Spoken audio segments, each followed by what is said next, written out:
The day we were supposed to complete our blood bonding ceremony, my mate Rylan had the clan sentinels drag me out of the sacred hall. He walked in with his childhood sweetheart instead. Lila's baby needs a father on paper. Once we divorce, I'll marry you. Everyone thought I'd swallow my pride and wait another month. After all, I'd already waited 7 years. But that night, I accepted my family's arranged alliance and left the Abyssal Reach entirely. I disappeared from Rylan's world completely. 3 years later, I returned to Abyss Reach with my mate for a clan ancestral rite. My mate had a work emergency, so he had his people to collect me. At the border crossing, I walked out and froze. That person was Rylan, my ex. The arrival clearing, I spotted a scout holding a marker carved with my name, my formal alliance name, Hela, and walked over. Rylan was holding it. He had Lyra with him, plus a few of his clansmen, all craning their necks toward the tree line. Hey, isn't that Ryan's obsessed ex? Isn't that Ivara? Rylan looked surprised to see me. He covered it fast. Told you she'd come crawling back. Ivara vanished without a trace. Now she sees Rylan is in a higher rank. She probably cries herself to sleep every night. Ivara, if you're gonna fake a random run-in, why show up like this? Couldn't you at least put on some makeup? Without Rylan, you can't even buy a nice outfit. Look pathetic. It was true. I used to make myself perfect every time I knew I'd be near Rylan. Sharpest claws, finest scales on display. Best version of me. Not anymore. No point, because I'm carrying, and my mate refused to let me be uncomfortable. He had this soft traveling wrap, custom tailored for me. Listening to them mock me, it suddenly clicked. They only knew my alliance name. They had no idea the one they were here to collect was me. Ivara, hey, it's good you're back. Raylan's been asking after you for years. Yeah, our son is entering the young training cohort soon. Now I'm in charge of the drop-off. He was still so incredibly arrogant, but I wasn't that naive girl anymore. I didn't want to waste another second on them. I was just about to tell them exactly who I was. Please don't blame Rylan. He's just trying to take care of you. You disappeared for 3 years. Who knows what kind of shady stuff you had to do to survive. Don't worry. Caring for my son is a respectable role. No one will look down at you. Rylan caught my expression and thought I was jealous. Something flickered in his eyes. All right, Ivara, drop the attitude. You clearly can't survive out there, so stop throwing tantrums, take care of the kid, and learn your place. Damn, Ivara, look how good Raylan is to you. He's giving you free room and board. Isn't babysitting better than whatever trashy life you're living now? Hurry up and say thank you. Don't worry, dear. If my son acts up, I'll handle him myself. You won't be mistreated. Why would she be mistreated? She ran away over a tiny little misunderstanding. If she hit rock bottom out in the wilds, a little humility is good for her. My heart actually skipped a beat. 3 years had passed, and he still thought it was a small matter to dump me and married Lyra? The Rylan who used to love me was truly gone. He wasn't the young warrior who'd carried me, wounded, across 3 territory borders in the dead of a moonless night. But whatever, it was all in the past. None of it mattered anymore. Besides, I was about to carry my second patchling anyway. I looked at Rylan calmly and said, Aren't you here to pick me up? Let's go. Silence fell over the clearing. Then someone laughed. Pick you up? Please. Read it carefully. We are here for Hela. Do you even know who that is? Hela is the mate-bonded consort of the Frostridge line. She is blood-bonded to Lord Kale. Kale is a living legend, coldest dragon alive in the field, but completely devoted to his wife. Rumor has it he refused all alliances for years. Just waiting for Hela. Everyone knows the rule. If you want Kale's favor, go through Hela. She is his entire world. Listening to them gossip about my marriage, I couldn't help it. A genuine happy smile spread across my face. We had been married for 3 years. Kale's reputation as a fiercely devoted husband had spread everywhere. To claim Hela as his, Kale went to the Ancient Exchange and paid down a legendary artifact, the Eternal Fang Bracelet, just to give to Hela. She's the most envied female in every territory. That bracelet! That's it! It's a pretty good fake. Which a lowborn clansman bought you that? Buying you a cheap imitation, absolute trash. Wow, it really is high quality for a fake, way better than the replica I had made. But I'd never actually wear mine in public. These outer territory emucations, though, the craftsmanship is something else. The weight actually feels real. Or what, Evora? Are you gonna tell us you're Hela? Are you Lord Kale's bonded mate? Of course they did. It was absurd to them. Kale was a living legend across all territories. Cold, absolute, untouchable. And 3 years ago, I was just the girl Rylan had left standing outside the Sacred Hall. There was no version of reality where those two things connected. Just give it to me, Evara. I'll pay double whatever you traded for it. Give it back. Kale gave me that. Shut your mouth! Rylan looked furious. Evora, do you have any idea what you're saying? You think you can just casually invoke Lord Keel's name? Are you trying to get me killed? His clansmen piled on immediately. Do you know how hard we fought for this pickup assignment? Get on a trine for this pickup a season. Kale absorbed Rylan's clan faction last season. Our entire livelihood depends on him now. Are you two trying to ruin Rylan entirely? I wiped the blood from my lip, slowly turned back to Rylan. Whatever he saw in my eyes made him flinch. Lyra caught it. She stepped forward and pointed a claw at my face. You ungrateful snake. Rylan offered you a place and you throw it back at him? I know you're still bitter about the past, trying to sabotage his standing out of petty spite. That's sick. Hearing her say that, it felt exactly like 3 years ago. No matter what I did, Lyra would twist it, feed her poisonous version of the story to Rylan. In the early days, he used to defend me. By the end, he always took her side, just like now. Jealous shriek. For old time's sake, I'll let this go. Take these, get yourself proper clothes.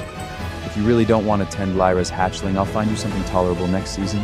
Don't worry, ever since Kale absorbed us, this kind of thing cost me nothing. No, thank you. I don't take things from strangers.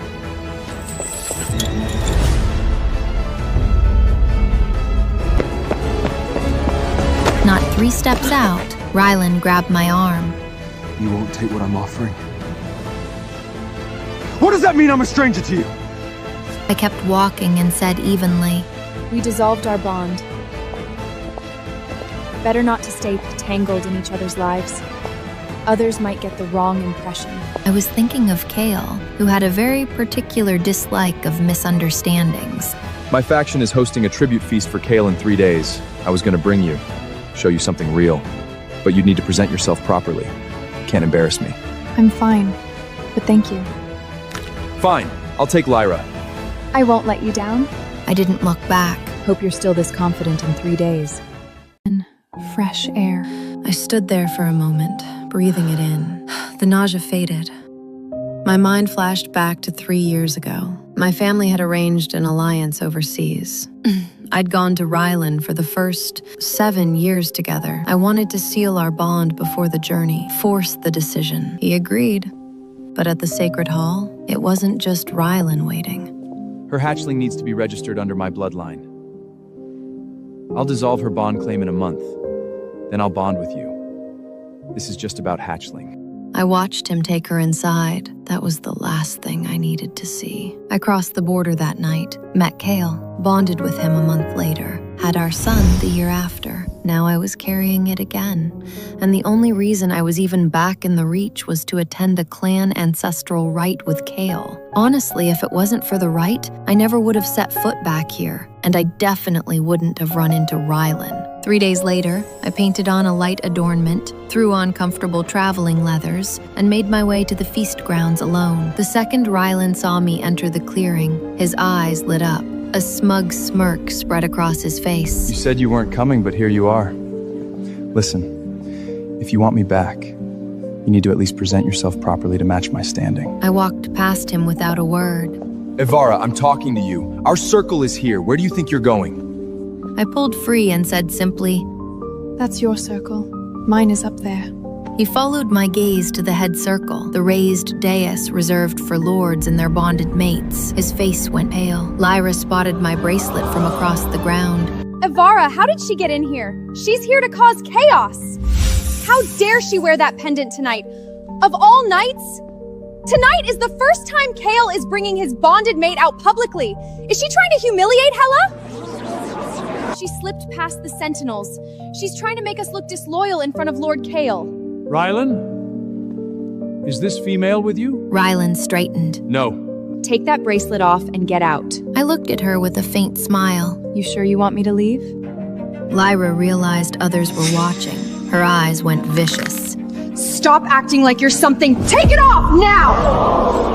She lunged forward to rip it from my wrist. I swatted her claw away and stepped back. Someone behind me tripped me. I hit the ground hard. Lyra stepped on my arm and ripped the bracelet off my wrist. Treating this like it's something sacred? Trash. My wrist was bleeding, but I just sat there, staring at the bracelet lying broken on the ground. Pick her up and throw her out. A few sentinels moved toward me. They reached for my arms. Stop! I struggled. I am Kale's... Lyra struck me across the face before I could finish. Are you going to start spreading rumors that your Lord Kale's kept female? You wish. She struck me again. When I came back to the Reach, I hadn't planned to make a scene. It had felt beneath me, but now she had made it worth it. Rylan crouched down in front of me, reached for my wrist. I pulled back instinctively. Are you done throwing your fit? Huh? You show up wearing the bracelet, dressed down on purpose. You wanted me jealous. Just say it, and I'll give you what you want. I laughed. Short, sharp. Rylan, you're finished. He frowned, opened his mouth, and then the clearing went dead silent. Guests began to straighten themselves, drifting toward the entrance path. Kale is here. Behave yourself. Lyra and I have dissolved our bond, by the way. I stared at him. I was cradling my nearly broken wrist, looking at the male in front of me, thinking, how did I spend 7 years on this person? What did his dissolution have to do with me? At that exact moment, Kale walked in with our son in his arms. Once they reached the feast grounds, our son squirmed and climbed down. He hit the stone path, all soft cheeks and small clawed boots, and every eye in the clearing went straight to him. His guardian scrambled after him. Rylan hadn't noticed who the cub was yet. If you stop being jealous of Lyra, I'll forgive you for disappearing 3 years. I'll give you another chance. Carry my hatchling, a real one, ours. Just come back and tend to my son. I'll get rid of Lyra. I didn't say a single word to him. I just looked past him into the crowd, trying to catch Kale's and our son's eyes. Then it happened. Kale followed the cub's small, clumsy steps, straight to where I was.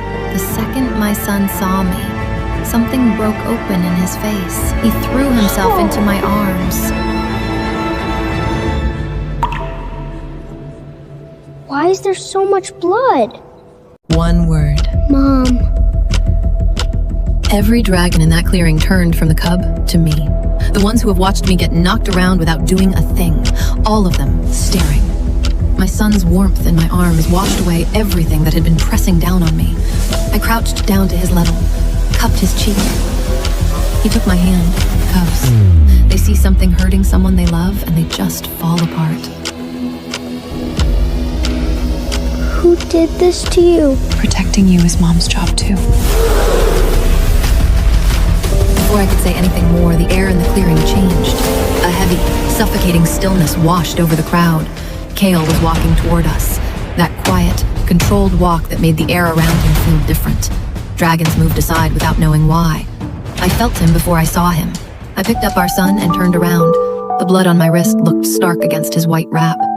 Our son looked up at Kale immediately. Father, someone hurt Mother. We have to make them pay.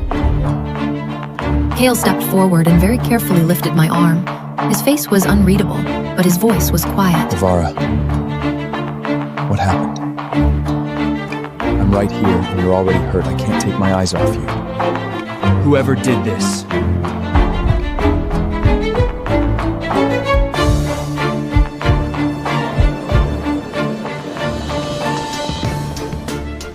Looking at this cold, absolute lord turn into a fiercely protective mate made my heart ache. He was always like this. A mosquito bite, a bruise from sleep, even just eating half a portion, he'd be beside himself with worry. The feast hall's ambient light was low and dim, but our son felt something hard beneath his boot. Father, isn't this the bracelet you gave Mother?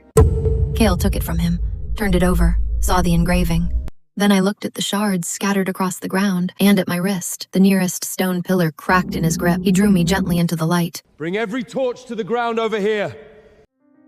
When our eyes met, his pupils narrowed slightly. What happened to your face? They actually dared to do this to you? I softened my voice. I'm fine, Kale. Ivera, I am your mate. You never have to swallow this kind of treatment alone. Our son pressed close. No one gets to hurt Mother! Honestly, I could have handled Rylan and Lyra myself, but perhaps it was pregnancy. Or perhaps it was just finally feeling safe. My voice cracked. All the weight I'd been holding for 3 days broke open. You weren't here, and they all came at me.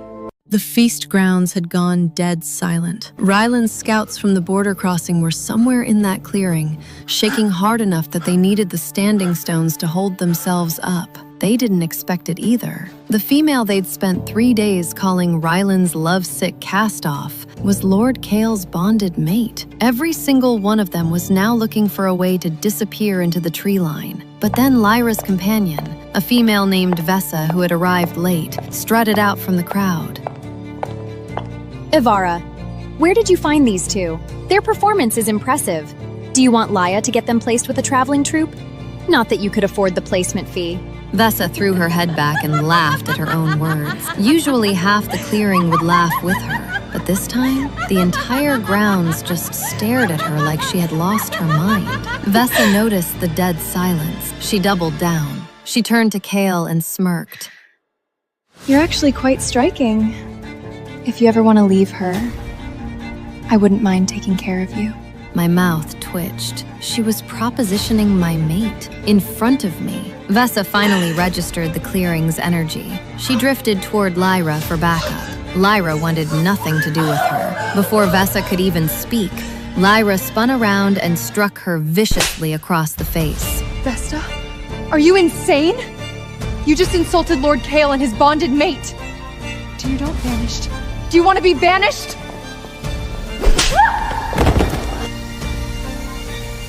Avara's Hela. I just told her mate I'd take care of him. Oh no! Then someone near the back of the clearing made a sound.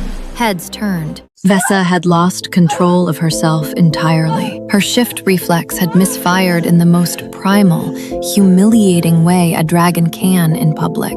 Scales broke out down one side of her neck and arm in a panicked, involuntary half-shift, the kind that happened to hatchlings who couldn't control their fear responses. Kale's jaw tightened slightly. A sentinel materialized and quietly escorted her from the grounds. Lyra and Rylan went scarlet. The guests looked at them the way you look at those who have shamed themselves past the point of recovery. Meanwhile, a healer Kale had summoned was tending to my wrist nearby. I hissed. Kale and our son both turned with the same expression. Can you perhaps be a little more careful? The healer's hands started trembling. I shot them both a look. He's helping me. Stop. They immediately turned identical wounded expressions on me. Father and son, same face, same pout. Okay, I know. I'm sorry, keep going. I told the healer. He visibly relaxed. When he finished, he turned to Kale. My lord, your mate is perfectly fine. The unborn is safe. The wrist is the worst of it. I will source the best remedies available and do everything possible to ensure no scarring. Kale said nothing. I knew exactly what that silence meant. It was the one that came before something irreversible. Standing in the crowd, Rylan looked terrified. But underneath the panic, he burned with something else. jealousy, watching how close Kale stayed beside me. His old possessiveness was peaking, but the survival of his faction was on the line, so he had to bite it down. Kale stood beside me and surveyed the clearing with the kind of stillness that made everyone in it feel like they'd already been found guilty of something. He looked almost cold, almost lethal. I actually found it a little endearing, especially with our son standing right beside him like a tiny, furious mirror image. I want to know exactly what happened. Everything. If you speak now, perhaps you survive this. If I have to find it out myself, every single one of you goes down with it. It was a naked threat. These dragons had clawed for the chance to attend this feast. None of them wanted to burn for Ryland's sake. Ryland panicked. He stepped forward. Lord Kale. There's been a misunderstanding. As her former bonded partner, I was simply reconnecting with her. Things got out of hand. He unexpectedly said former bonded partner with a particular emphasis. God blessed him. Such an idiot. The worst possible moment for it. He actually thought I had spent 3 years keeping myself for him, waiting for him to snap his fingers so I could come running back. He completely missed the murderous stillness crossing Kale's face. I heard the stone goblet in Kale's hand crack. Ryland kept going. You likely know she was quite devoted to me before the disavolition. Reconnecting after years apart, it's natural that emotions would... The goblet shattered in Kale's grip. Stone fragments fell. Blood ran down his fingers. I pushed Ryland out of my focus and reached for Kale's hand. Stop! Stop trying to put yourself between us. You had your chance and you threw it away. Don't flatter yourself. I have loved exactly one person my entire life, and it is you. Everyone here can hear me say it. I grabbed a clean wrap and frantically began binding Kale's bleeding hand. Ryland looked genuinely hurt. Evora, I know you're bitter, but Lyra and I have dissolved our bond. Her hatchling is ready to call you mother. You only bonded with Kale to wound me. I understand, I'm not angry. Just come back. Whatever he can give you, I'll work twice as hard to match it. Just return and tend to my son! If you don't want Leia, I'll make her disappear. I honestly could not believe what I was hearing. Kale's blood was smearing onto my wraps, but as I urgently pressed the binding to his palm, he suddenly let out a low, genuine laugh. I looked up at him, furious. Why are you laughing? Kale reached over with his uninjured hand and quietly rested it on top of my head. Evora, you just said I'm the one you love most. Our son made a face and looked away. His cold, fearsome father was currently acting like a lovesick hatchling, all because I'd defended him. The entire feast grounds went still. Half the guests were in shock. The other half were dying of quiet envy. The whispers spread through the crowd like fire through dry grass. The rumors are real. He is completely devoted to his mate. Ryland stood there, his knuckles white with humiliation. But our son wasn't finished. He looked Ryland up and down with open disdain. Cub tender? My mother is the most protected one in our den. You think you deserve her? Mother only carries 2 cubs. Me and my sister. You really think your unacknowledged Hatchie gets to call her mother? I know all about you. You're the one who broke my mother's heart. You're not as impressive as my father, not as strong, not as well-formed. He tilted his head, studying Ryland with the kind of cold disdain that was entirely too familiar on that small face. And you smell like someone who peaked too early and never recovered. It's making my eyes water. Is your hatchling gonna grow up leeching off others, just like you? The guests surrounding us erupted. They couldn't help it. Ryland bit his lip hard enough to draw blood, shaking with shame. Everyone in that clearing knew the truth. He had coasted for years on Lyra's family resources. It was not a secret. Hearing all of this, Lyra had completely lost her grip on rational thought. Her hatchling was the most important thing in the world to her. The most exceptional cub alive. And this female was going to replace her. Ryland had essentially said so himself. Lyra grabbed a bone-handled knife from the nearest table. You little wretch! I'll kill you! I didn't think. I let go of Kale's hand and threw myself entirely over our son. A blinding, searing pain ripped through my back. The color drained from my face. Dre, are you? I didn't finish the sentence. Everything went black. I collapsed to the stone. The last thing I saw before I lost consciousness was our son's face, white with panic. I wanted to tell him not to cry. I didn't get the chance. I woke to the sharp smell of Healer's Den. Dried herbs, warm stone walls. I stared at the ceiling for a moment, disoriented. My best friend Soren was in the chair beside me. The second she saw my eyes open, she grabbed my hands. Oh, thank the ancient fires! You're awake! If you had stayed under any longer, your mate and your son were going to tear this entire territory apart. What? She was definitely exaggerating. Soren caught the look immediately. I reached for my stomach on instinct. You're both fine. The healer said it was shock and pain, that's why you went under. The unborn is completely safe. That Lyra is something else, going after a cub with a blade.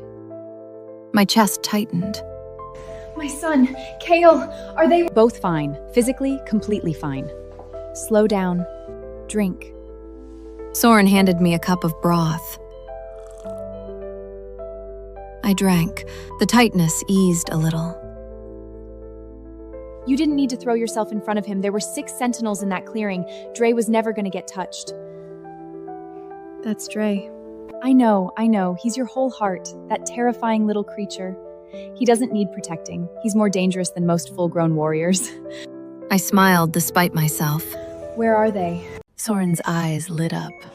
Getting revenge.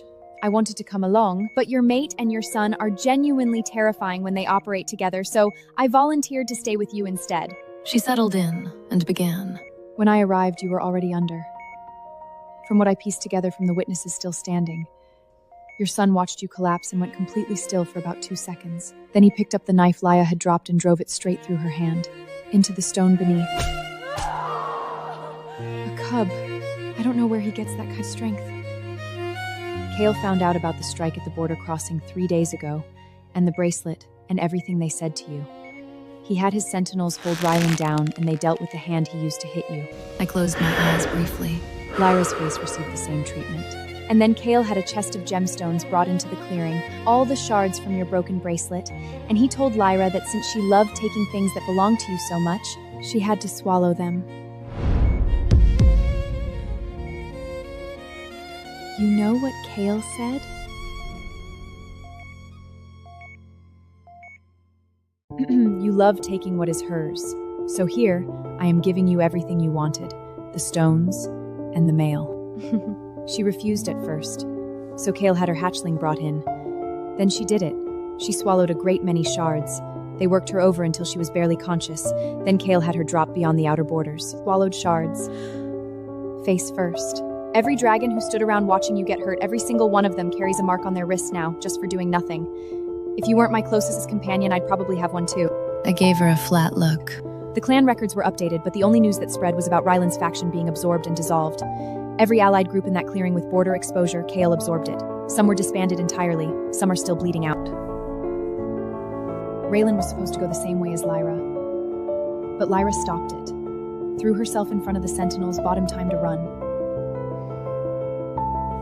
I think she made a deal with him. It wasn't hard to figure out. The hatchling. When a mother is running out of time, the one thing she'll trade everything for is her child's safety. Rylan must have promised her something about the boy. Lyra had swallowed shards and stones for the chance that her son would be all right. Kale was precise, and he was cold. But every time I so much as bruised my arm, he acted like he personally failed. He was brutal because he was afraid, not of losing power, of losing me. And Dre, my sweet, sharp, slightly terrifying cub, had been shaped by that same love.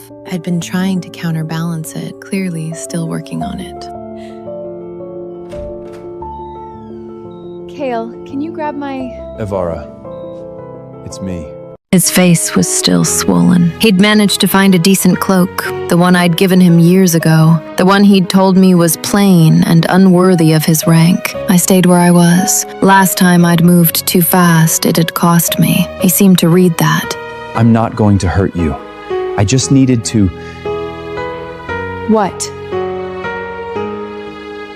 I still love you. His voice broke on it. Every time I think about you, I can't breathe. I know it's too late. I know what I did. But I can't just... Raylan, you were with another female while we were still bonded.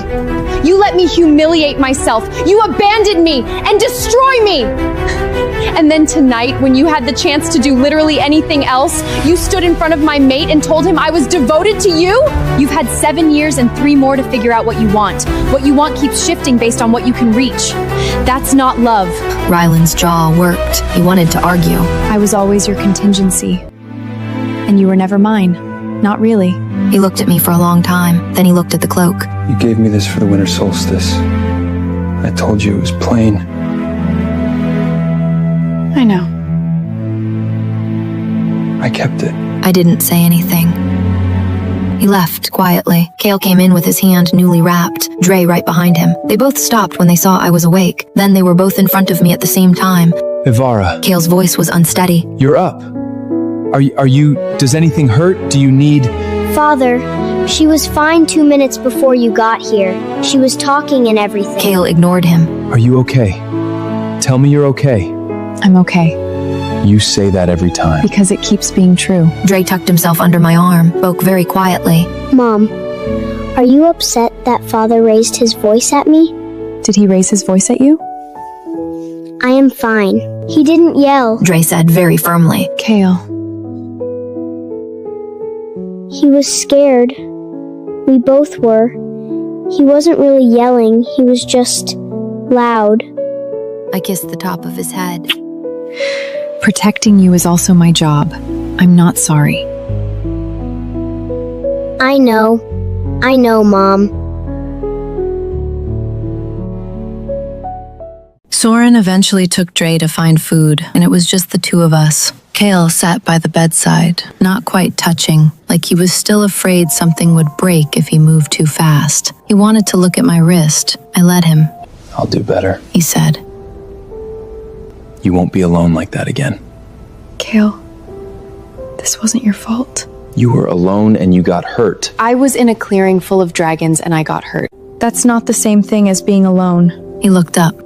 I'm not made of glass. I'm also not leaving. You understand that? I'm here. I chose this. You chose it because your family arranged the alliance. I chose to stay. Every single day for 3 years, I chose to stay. That's not an arrangement. That's me. He didn't answer, but something in his face shifted. I thought about the hidden chamber behind the clan tapestry, his quiet, years-long devotion that he'd never once spoken aloud. The young, unblooded dragon eating alone at the edge of the training grounds every day. The young, unblooded dragon eating alone at the edge of the training grounds every day, while I stuffed a pouch of resource tokens into his pack and told him he was my honorary younger clansman. He'd loved me before he knew what to do with it, before I even knew his name. I reached over and took his uninjured hand. You want to know what I was thinking? Every time things got hard and someone told me I'd bonded with the wrong dragon. He waited. That they'd never seen you bring me warmth stones when the cold fever took me. Or stay awake beside me through 3 full nights because I was homesick and couldn't sleep. Or look at me the way you look at me when you think I'm not watching. They were comparing you to whoever they assumed you were. I know who you actually are. Kale didn't show weakness easily. He was showing it now. I don't need you to be fearless. I just need you to stop assuming I'll leave. I'm not going anywhere. He brought my hand up and held it against his face. Didn't speak. Didn't need to. They kept me in the healer's den 2 extra days.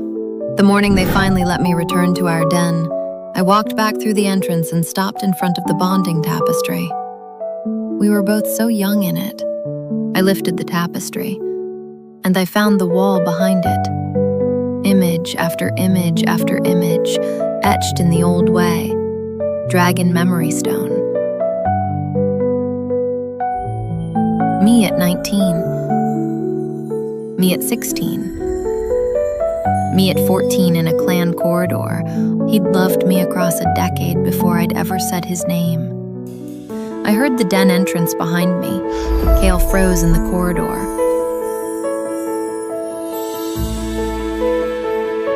Avira, I can explain. You noticed me first. I gave you resource tokens at the training grounds because I thought you couldn't afford to eat.